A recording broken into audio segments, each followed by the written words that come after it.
مرد بیسوادی قرآن میخواند ولی معنی قرآن را نمیفهمید. روزی پسرش از او پرسید چه فایده ای دارد قرآن میخوانی بدون اینکه معنی آن را بفهمی؟ پدر گفت پسرم سبدی بگیر و از آب دریا پر کن و برایم بیاور.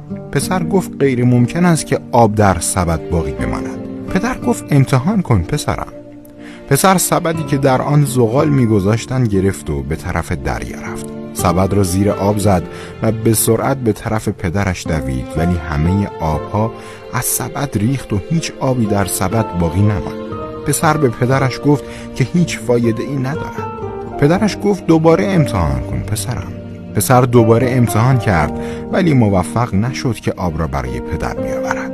برای بار سوم و چهارم هم امتحان کرد تا اینکه خسته شد و به پدرش گفت که غیر ممکن است.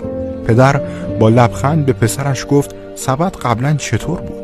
پسرک متوجه شد سبد که از باقی مانده های زغال کثیف و سیاه بود الان کاملا پاک و تمیز شده است.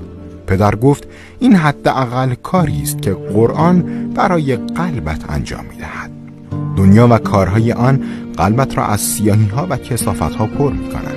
خواندن قرآن همچون دریا سینه‌ات را پاک می‌کند حتی اگر معنی آن را